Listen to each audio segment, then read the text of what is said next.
Alright, here are my thoughts on Daisy Town. Now, this is based on a comic series called Lucky Luke. Um, so, yeah, it's a Western comic series, and yeah, it stars this Western sheriff named Lucky Luke, and he's like super tough and pretty overly competent, or at least he was in this movie. Um, that's um, the comic is Belgian, and I think this movie is made by the same people or the same company that did the Asterix movies. I think it's has like the same guy who wrote it or something. Um, Either way, it's like the same company, and yeah, and yeah, that's kind of a theme we're running into with these Belgian comic-based movies. Is that they both star heroes that are like super tough. They like easily beat up all the bad guys and everything, but um, so yeah, that kind of lowers the tension a bit. Just a little nitpick there. Just super invincible heroes are kind of boring. But I don't know. I mean, if they can at least raise tension in like other areas that might fall outside of the hero's fighting ability, then it's not too bad. And I guess they had a little of that in this movie. But let's see. So the plot is we have you know it's the this frontier just puts up a western town named Daisy Town, and you know, and then Lucky Luke rides into town, and yeah, they he shows off how tough he is against all the bad guys, and he becomes the sheriff, but then he like finds out about this group of outlaws. They're like four brothers who look almost exactly alike, except they're all different heights, and it seems like the pecking order seems to have I don't know if they're like oldest to youngest or what. They might just be like quadruplets, but you know they're all different heights, and the shortest one is like the leader of the group, um, and it kind of moves down the pecking order the taller he is. So yeah, the tallest one is kind of the stupid one, the incompetent member of the group. Um, but yeah, and then the movie's overall just Luke facing off against these guys, and at one point they bring in a bunch of Native Americans and talk them into attacking Daisy Town, and yeah, it's all that good stuff. Um, every Western cliche slash staple is in this movie. We got the big saloon, saloon fight scene. We got the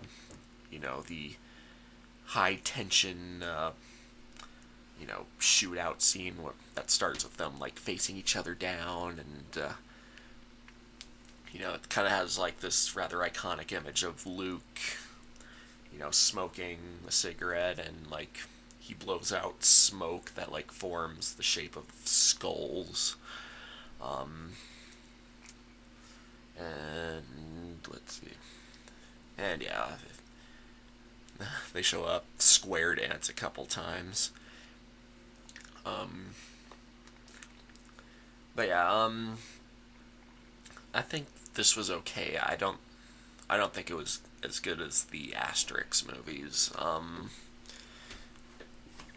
Like the Asterix movies, it does have some, it has some nice little slapstick comedy and stuff.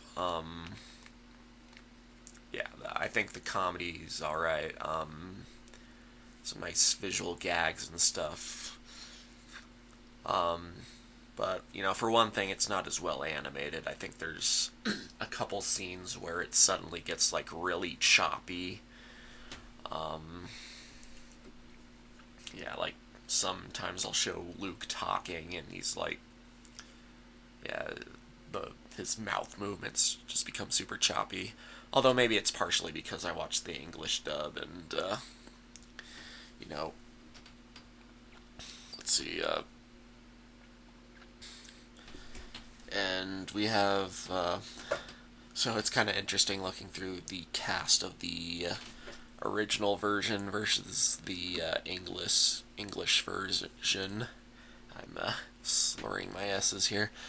But yeah, we got like a pretty long cast of characters, or cast of voice actors in the original, but English dub has one voice actor. His name is Rich Little. He's an impersonator. He does like literally all the voices in this movie, including the women, and he doesn't exactly he doesn't exactly try to hide the fact that it's a man voicing them. I think it's impressive what he pulled off, especially since like for like each of the main characters, he does like a different impression to like there's a narrator in the movie, and he does he voices him while impersonating Jimmy Stewart. And then there's this mortician, and he impersonates Boris Karloff while voicing him. I think one of the bad guys was he was impersonating like what's his name, Edward G. Robinson. Am I getting the right name here? It's the voice. It's that guy that you see in you hear him being impersonated in a lot of cartoons, where like whenever there's like a gangster character, like a 1930s Brooklyn gangster character, he's like Shay, that voice. I think his name is Edward G. Robinson. He's actor from the 30s or something who played gangsters or something. Anyway, I wasn't like super impressed by the voice acting, but I guess the impressions were pretty good. I mean, I didn't recognize all the impressions, but I guess I haven't been watching westerns long enough. Especially not the old school ones that this is, satirizing. It's also a lot like West and Soda. Both of them, satirize Western movies. But yeah, I think West and Soda kind of did a better job with like the comedy and the satire, all that good stuff.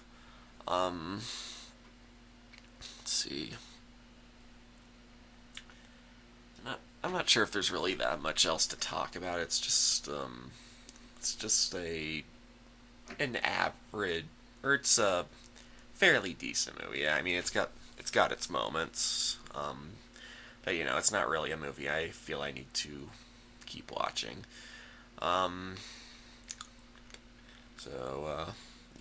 think this movie is 6 out of 10 worthy.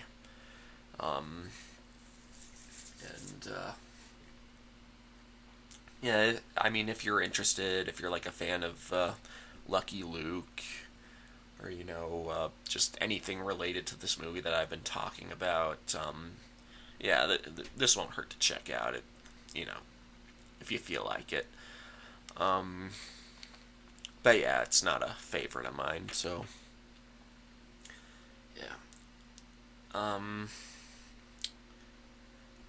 I guess that's all I need to talk about for now, but yeah, as usual, if there's anything I feel I need to add, then I'll put it in the comments. Gotta put that at the end of every video now as an obligation. That's just what I do now.